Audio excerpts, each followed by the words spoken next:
On today's show, we're going to talk about something that could potentially save you real money before December 31st, your year-end tax planning checklist.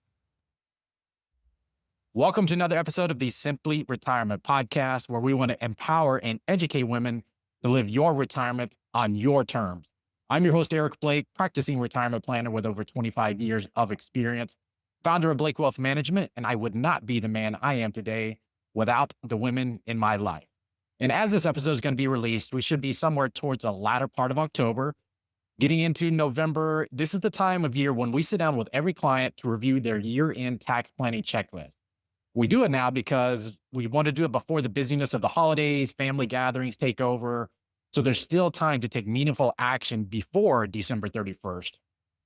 And this year, the process is especially important because of the new tax law and its potential implications. The changes create both opportunities and risks, and if you miss some steps, you could overlook strategies that might save you a good amount of money in taxes for this year. Today, I'm going to take you through that checklist and give you some specific actions you can take as you review your own tax plan for this year. Joining me once again is Wendy McConnell. Wendy, how are you? I'm good. How are you? I'm well. I always enjoy the tax planning stuff, so I'm excited. Oh, I'm so excited. I I cannot can tell. I see it. wait. I always see your tone in your face just going, "Ugh." Oh, taxes again? Hey, we're talking about how you save on taxes, though. How's that? All right. All right. That sounds good. All right, Alexa. Well, so here's basically how our process works. I want to walk through that because I think it can be helpful. So when we receive a client's prior year tax return, we create what we call our tax summary and observation report. And all that is just we highlight some key figures and we look at potential planning opportunities for the year.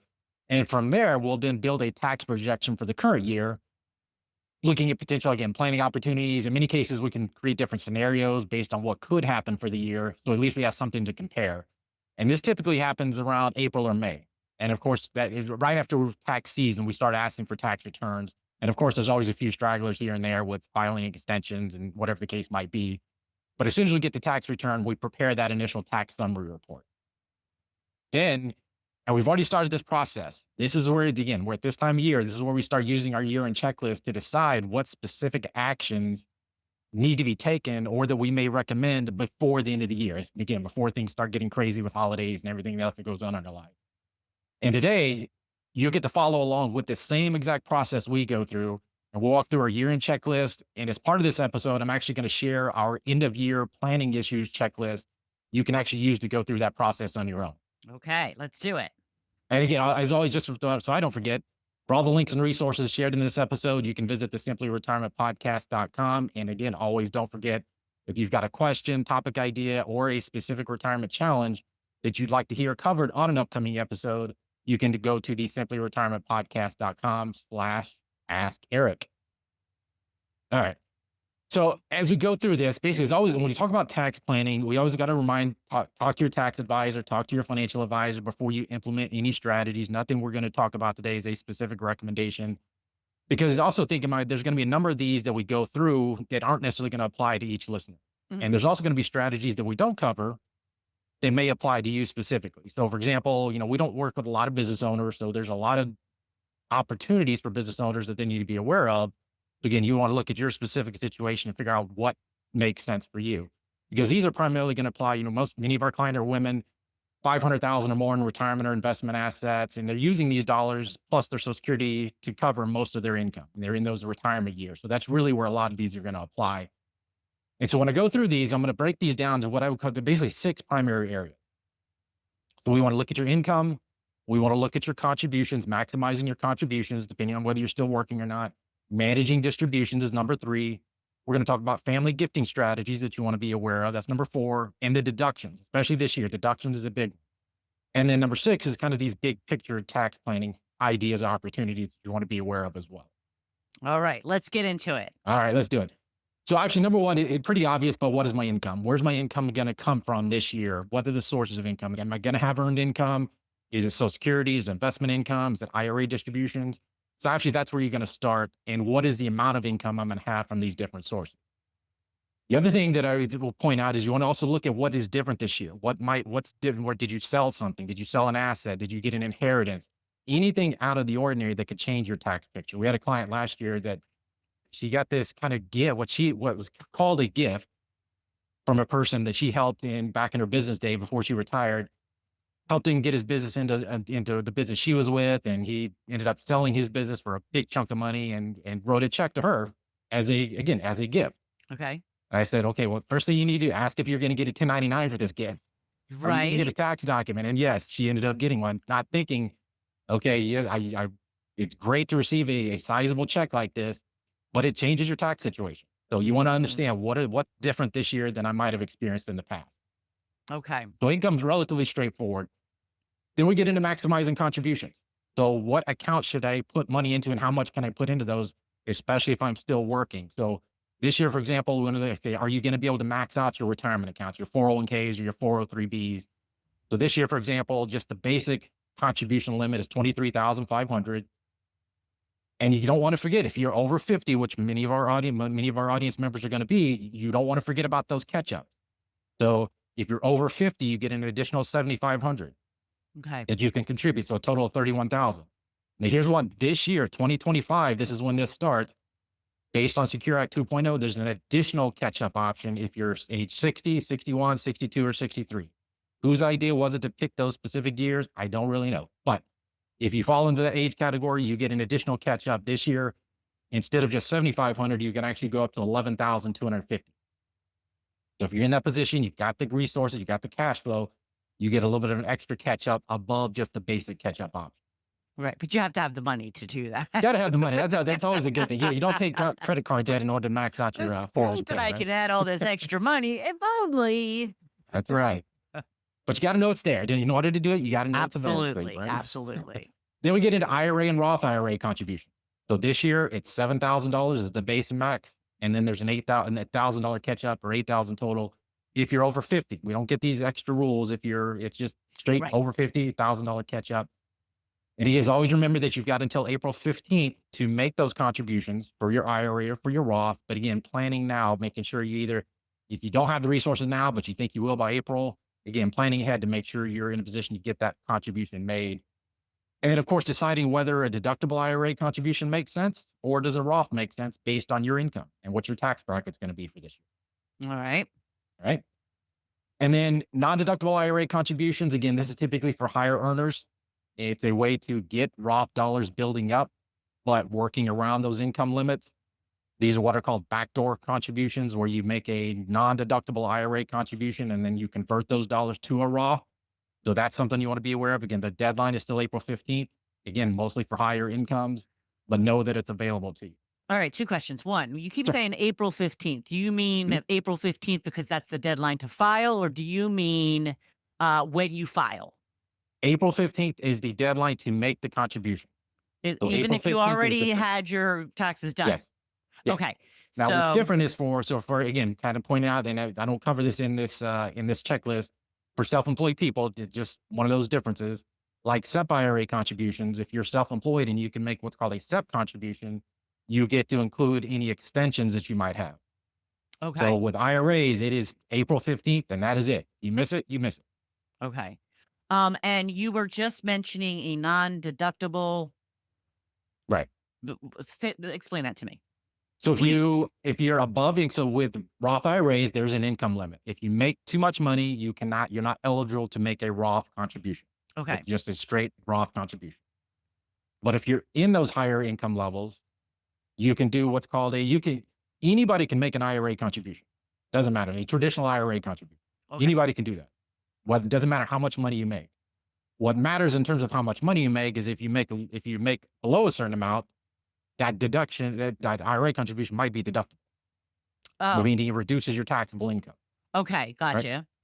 If you make above a certain amount, then that traditional IRA contribution is non-deductible. You don't get to deduct it, but you can still make it, Okay. right? So it So you doesn't can save you any still put taxes it in today. the account Exactly. and it can still build on that. It doesn't help you tax-wise today, but still grows tax deferred, Right. Okay. right? So it's still beneficial. Still beneficial. Now, again, depending on the circumstances, that's where you'd say, okay, based on my situation and talk to your tax advisor, can I do a backdoor Roth? Can I make that non-deductible IRA contribution and then convert it to a Roth account, Okay. right? So that is an option for some people. There's pro rata rules and all kinds of fun stuff that gets into that. And again, that's why I tell you, talk to your tax advisor. Right. Now, the other part to that, I'm going to throw this in 8606. Form 8606 is critical when you may do these types of contributions. Same thing with Roth conversions, which we're going to talk about in just a little bit. 8606 is basically the form that you need to prove to Uncle Sam that I already paid taxes on those dollars. Okay. So that's the critical form that needs to be included with your tax return if you make a non-deductible IRA contribution or if you do a Roth conversion, which again, we'll talk about here in a second. Okay. All right. So continuing on with potential contributions, you want to make sure that you're on track for that you get done by the end of the year. HSA accounts. Hmm. HSA accounts are one of the most valuable retirement savings vehicles that you can have Okay. because they're basically kind of what I would call the triple whammy. So you get to deduct the contributions, so it reduces your taxable income when you put money in. It grows tax deferred, so you don't pay tax as the money grows, and it's tax free if you use it for healthcare expenses. Right. There And is nothing else out there that can do that. this is a health savings account. Health savings account, HSA account, health savings account, you got it. Okay. Yep. Got So the limits for 2025, $4,300 if you're an individual, 85, 50, $8,550 if you're a family. Again, over age 55, you get an extra $1,000 catch-up. Now, this is always through your employer, correct?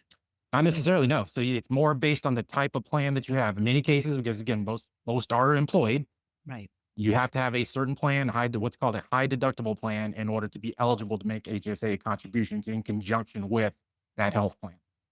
Okay. See, But you can't do because individuals can also do them. Again, it's depending on what type of plan you have. yeah, I mean, this is something you should definitely take advantage of if you can take advantage of it. But Sure. we have a employer funded health plan through my husband, and Mhm. we have a different type of where we can put money in it, but we have to get use most of it, or it will not carry over. Only five hundred Flexible savings dollars. account. You got it. Right. So So you got flexible savings account, you right, got health savings account. And those are right, two different things. So flex savings account is basically a use it or lose it, just like you said. You got to right. use it by the end of the year, and you get a little bit of extra wiggle room there. But in general, you have to use it that year or you lose it. But my point is since they're not offering the HSA, Mhm. I'm stuck with the flexible, right? Which again, it's not. It's kind of one of those. It's the next best thing Okay. as compared to HSAs. But again, the difference with an HSA or health savings account is if you don't use those dollars, They you carry can let over. them continue to grow. And actually, in most cases for our clients, I actually recommend, if at all possible, do not use those HSA dollars. Mhm. Let them continue to grow tax free because you can always come back and reimburse yourself. So if you're putting money in at 55, you could come back in at 65 or 70 and reimburse yourself tax free. But then you've given those dollars 10, 15, 20 years, whatever the case might be, to grow Grow. tax Yeah. deferred and again, tax free. Yeah. Okay. Gotcha. So HSAs are very valuable tools, but most people, that's the thing. Most people treat HSAs like an FSA.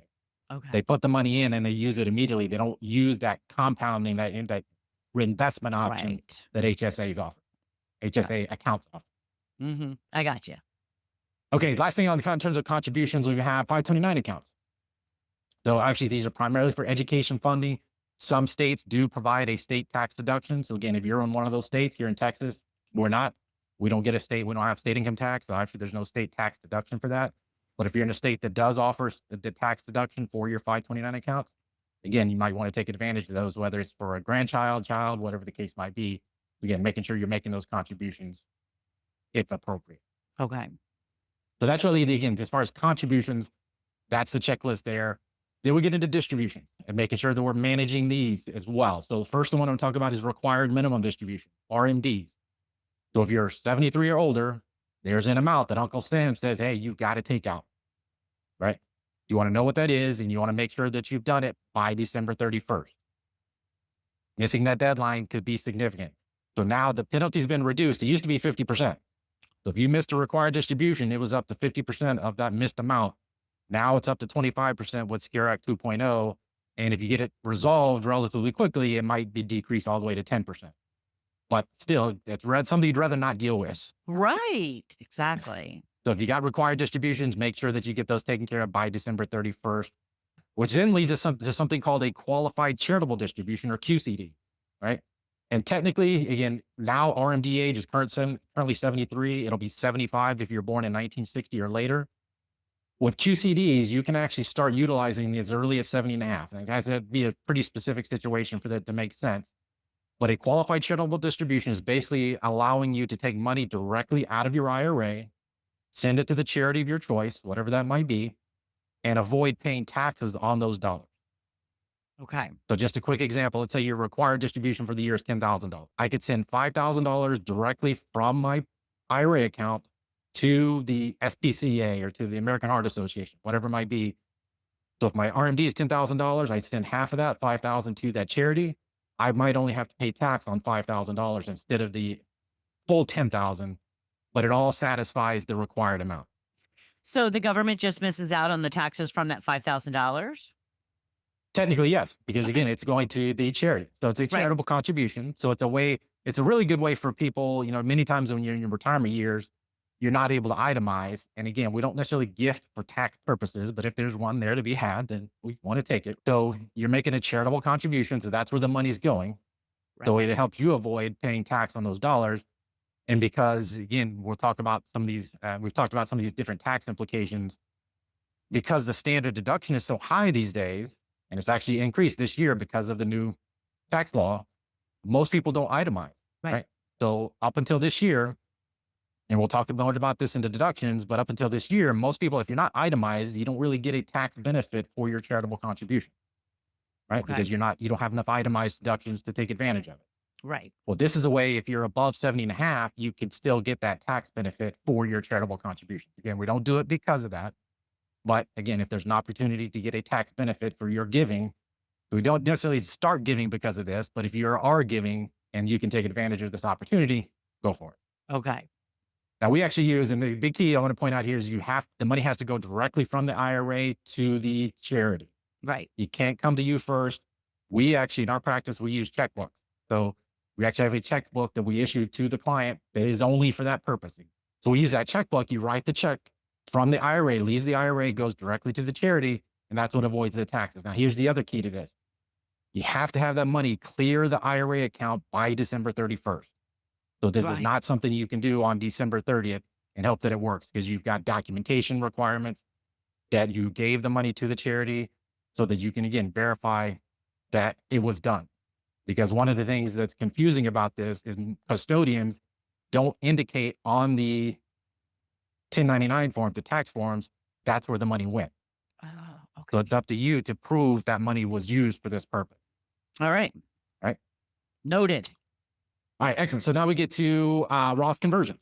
So when you're thinking about what tax bracket you're in, you want to consider converting up to the top of your current tax bracket if possible.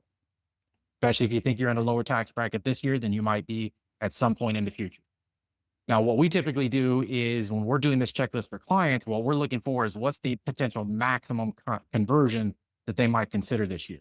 And they may choose to do less, but the maximum is typically where we want to be trying to fill a certain tax bracket. So if you're in the 12% tax bracket, how much could we convert to keep you in the 12% tax bracket? Or if you're in the 22, how much could we convert to keep you in the 22 versus pushing you into that next tax bracket higher? Let's you and I had had some discussions. Let's talk about what the deductions actually mean because I don't think I'm the only one that didn't really understand Mhm. how it works. So that you're saying that the standard deduction is high. What does that mean when you use the standard deduction on your tax form at the end of the year? So Yeah. when again, they might do less, they might choose to do less of a conversion, and that's completely their choice. But what we're looking at is saying, what would be the maximum contribute or maximum conversion that I might do based on some specific criteria? Is it to maximize the current tax bracket, to convert enough to keep me in the 12% tax bracket, the 22, or are there other planning considerations we might be thinking about as well? So, for example, we talked about in previous episodes the widow's penalty, or when you lose the spouse and you have this year to potentially file married filing jointly, whereas in the future you might file single. We might say, well, we need to convert more than what that next tax bracket might indicate because of the change in filing status. So that would be an example where we might say, okay, we're going to convert this amount for this particular reason, going beyond just looking at tax Okay. rate. So again, if you're in a lower income year, this can be really powerful. Again, lower tax bracket, take advantage of that lower tax bracket. And the things you want to be aware of when you're talking about Roth conversions is potentially either pushing yourself into higher tax brackets by converting too much and not doing the math, not doing the projections, even resulting in, Medicare surcharges or IRMA surcharges, pushing yourself too high where now you end up paying higher Medicare premiums because you went above whatever that income threshold is. So just bottom line is, if you're going to do Roth conversions, you want to do some projections, you want to get some guidance on what amounts you're converting and what the other potential implications may be. And how much you can go up to Yeah, before it'll actually start exactly. to pump you up to a different bracket. You got it. Then we look at what are called 72T. So 72 periodic distributions. We actually discussed these back in episode 57, 7 ways to access your retirement accounts early without a penalty. So this is a 72T or SE systematic equal periodic payment, which basically says, hey, I'm going to tell Uncle Sam that I'm going to take a certain amount out of my IRA accounts for the next 5 years or until I'm age 59 and a half. And by doing that, I avoid the 10% penalty. It's still taxable, but every year I've got to take those amounts out.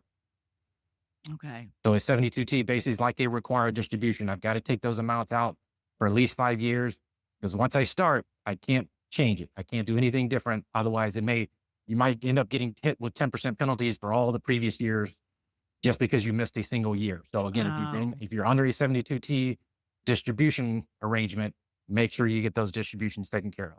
So it's kind of like when you buy that mattress for 2 years finance free. And if you go that one extra 25th month, then all of a sudden you have to pay Yeah, all the interest for yeah, all of the two exactly. That's years. a perfect example. Yeah.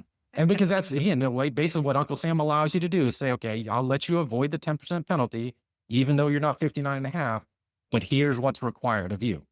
You got to take the money out for at least 5 years or until you're 59 and a half, whichever is longer. So if you started when you're 50, you got to go to your 59 and a half. If you started if you're 55, you got to go to your 60, Oh, right? okay. So it's Yeah. either 5 years or 59 and a half, whichever is longer. Okay. Again, it kind of falls into that required distribution category, but you want to make sure you get it taken care of. So again, you don't get hit with retroactive 10% penalties on all that money you took out before. Exactly. So last thing around distributions is reviewing your annual withholding or estimated payments. You want to double check to see, am I withholding enough to avoid any types of penalties? If I'm making quarterly payments, am I making enough of a quarterly payment?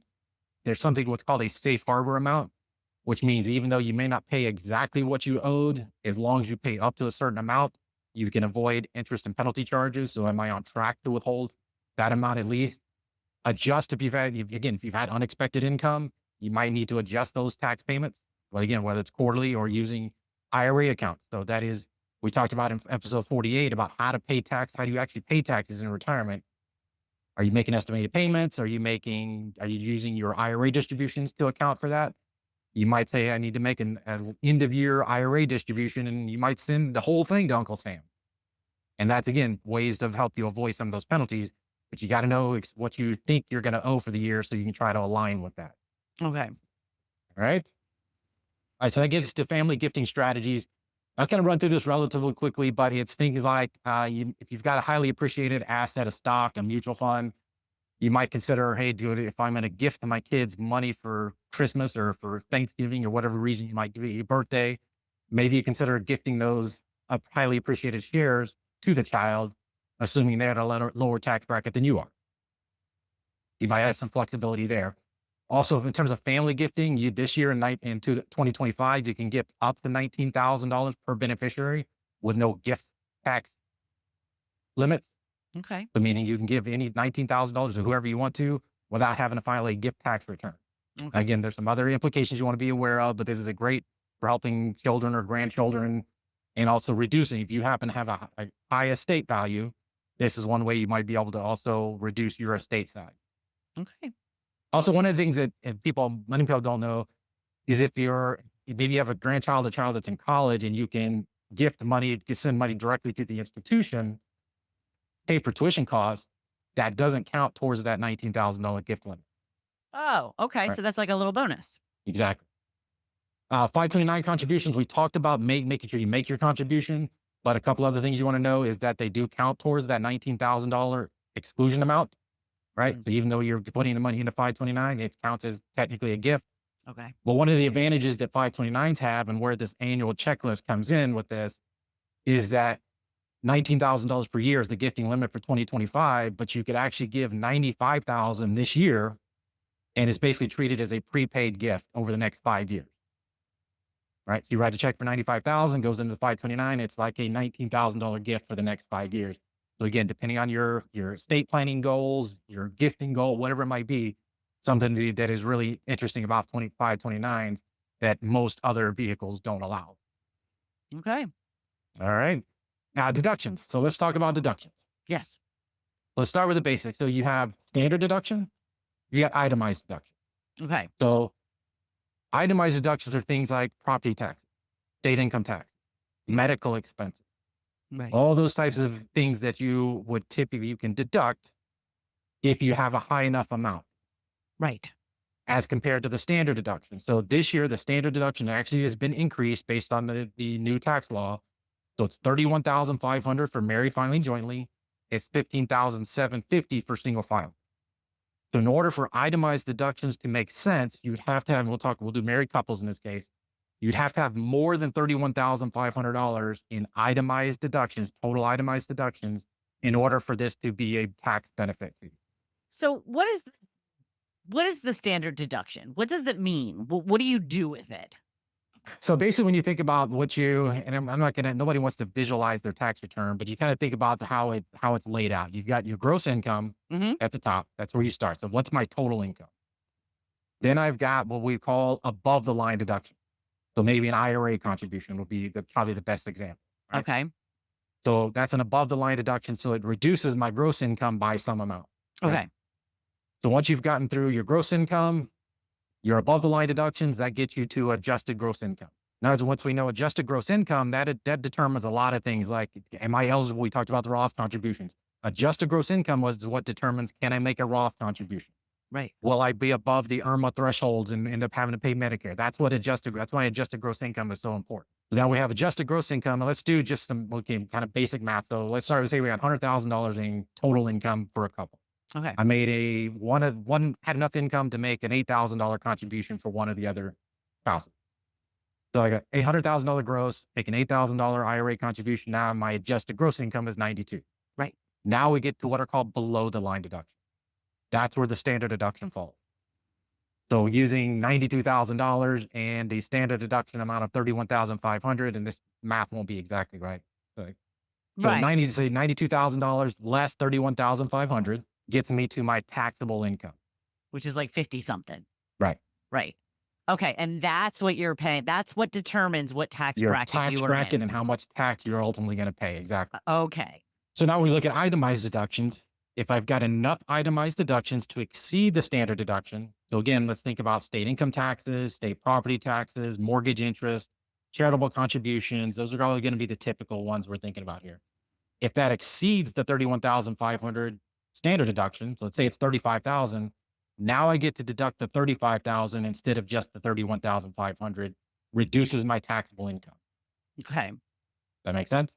No, it makes total sense, but you have to have a lot of itemized deductions to make it worth it, right? So it pays the bottom line, since the Tax Cuts and Jobs Act in 2017 went into effect in 2018, basically it's somewhere around 90% of people don't itemize Okay. because of that exact reason.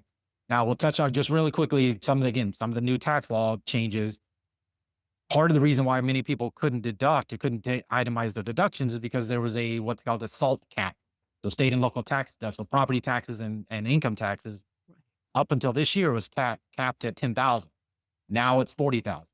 Okay. So there are going to be some more people potentially that might be able to itemize if you're, again, some of these higher tax states and they would have higher state income taxes or higher state property taxes might present the opportunity for a few more people to itemize the deductions if they're in one of those circumstances. Okay. All right, now we get to, this is a new one for this year as well. So now we got the big $6,000 per individual age 65 plus deduction. Right. So $6,000 per individual. You must be age 65 by December 31st. But that is pretty significant. So that's above either the standard or the itemized deduction. So that's an additional amount above whichever one you're taking. So the 31,500 for married filing jointly, the standard deduction, this would be 6,000 per individual. So 12,000 total above that amount. Okay. And then we look at again, and same thing with itemized. So if you itemize your deductions, this is a $6,000 amount above that. And then we'll touch on here. So if you are age 65 and you're taking the standard deduction, there's an extra $1,600 per individual deduction there as well. So $3,200 total. So again, that goes above that, but that's only if you are taking the standard deduction. Oh, okay. I All understand. right. Yep. Then we get to medical expenses. There's still a what's called a 7.5% AGI threshold, meaning you can only deduct medical expenses that exceed 7.5% of your adjusted gross income. So again, we're talking about itemizing deductions. That's where that would come into play. If you had a Right.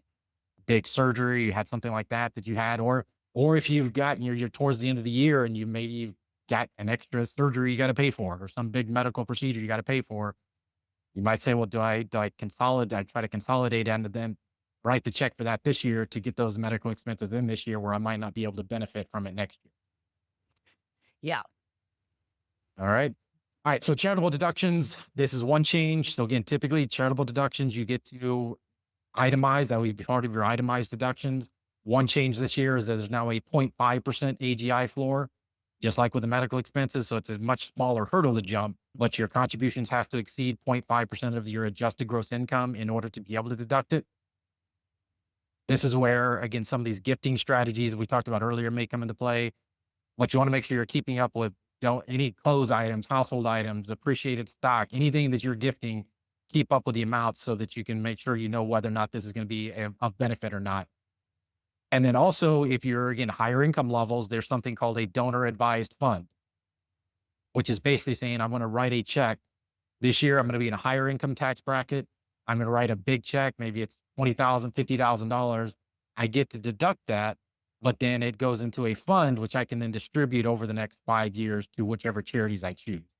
So Oh, it's a okay. strategic way of gifting to take advantage of being in a particular bracket this year, where I can then distribute that over time, where I may be in a lower tax bracket in the future. Got it. One more, boy, we call we talked about below the line deductions earlier. This year, something to be aware of is that if you are making charitable contributions, there's now an additional deduction. If you are taking the standard deduction, you get up to $2,000 to deduct if you're a married filer, $1,000 if you're single. So you can actually deduct that even if you're not able to itemize. So that's important to be aware of as well. So again, bottom line when it comes to charitable contributions, keep up with it. Keep your receipts, keep up with the amounts, keep up with whatever it is you're gifting to know whether that could be a benefit or not. And then we'll touch on a couple of the new ones. The overtime income deduction this year is new. The tips, income deduction on tips, and then also the vehicle loan deduction. So again, on those, look at your specific situation. If those apply to you, again, talk to your tax advisor. Okay. Let's see. So I think we hit all the deduction related items. Again, just refer to episode 65 as well, where we talked about the new tax law. You can pick up some information there. So to finalize, we'll try to wrap it up pretty quickly here. But with some of these bigger picture items, we talked about income early on, but tied to that is going to be provisional income with Social Security. Okay. What is your provisional income, which determines how much of your Social Security is going to get taxed? So I'll refer everybody to episode 54 there, where we talked exactly about that. So if you're going to have IRA distributions, if you're going to have income, how do all those play into how much of your Social Security is going to be considered taxable? Then we look at, again, do you have an opportunity before the end of the year to optimize your investment accounts for tax efficiency? Just reviewing how your investments are allocated. And is there anything you need to do to shift around? Do I need to increase how much I have in tax-free options, municipal bonds, anything like that? How close am I to the IRMA threshold, to potentially having to pay a higher Medicare premium? Mm. So one of the key things to be aware of there is your 2025 income will determine your 2027 Medicare premium, your Part B premium and Part D premium. So again, looking at while we're in this last couple of months of the year, looking at where I stand, is there anything I can do to impact that or to try to keep myself below one of those, that cliff, that IRMA cliff? Right. We talked about leveraging your tax bracket. So we talked about Roth conversions as a way of doing that. So if I'm going to be in the 12% tax bracket, how can I pay as much as I possibly can at the 12% tax bracket?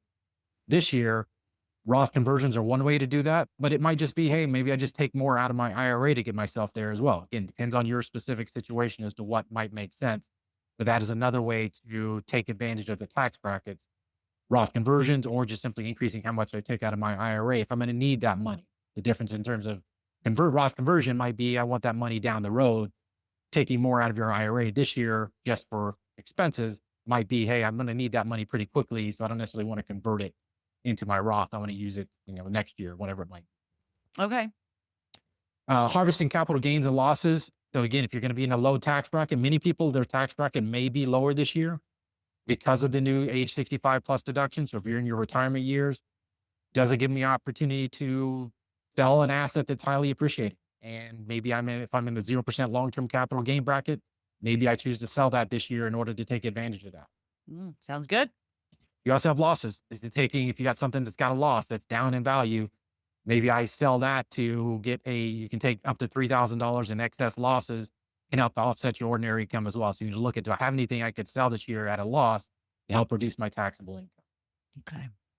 And then last thing we'll talk about is estate planning and beneficiaries, holidays. Yeah, not necessarily a fun conversation, but when we're talking about holidays and you're with family, this can be a good time to talk about your estate plan, your beneficiary designations, and whether anything needs to be adjusted from that standpoint.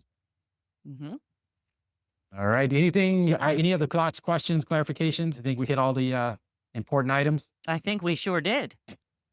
Awesome. Well, as you can see, October, November are the best time to sit down and talk through these and work through some of this process.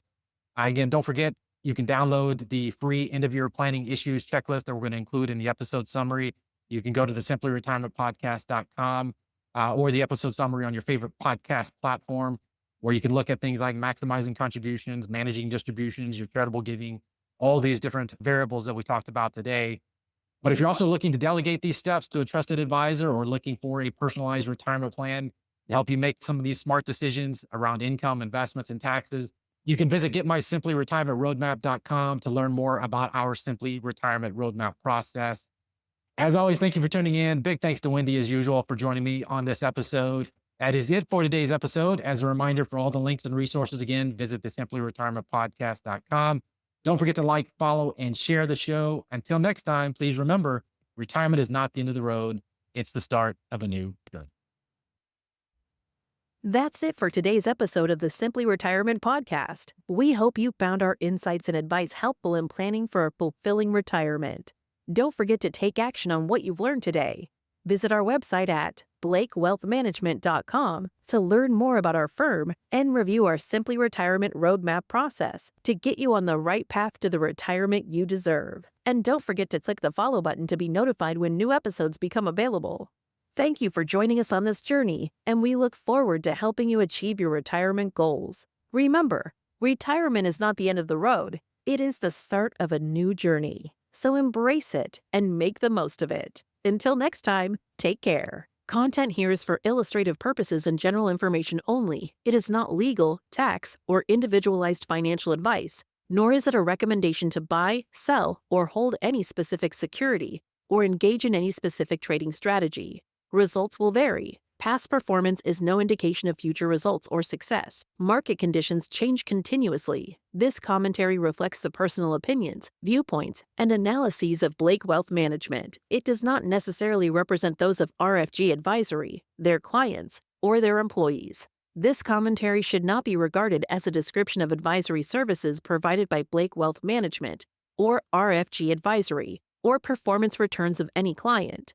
The views reflected in the commentary are subject to change at any time without notice. Advisory services offered by investment advisory representatives of RFG Advisory, a registered investment advisor, Blake Wealth Management, and RFG Advisory are unaffiliated entities. Advisory services are only offered to clients or prospective clients where RFG Advisory and its representatives are properly licensed or exempt from licensure. No advisory services may be rendered by RFG Advisory unless a client agreement is in place.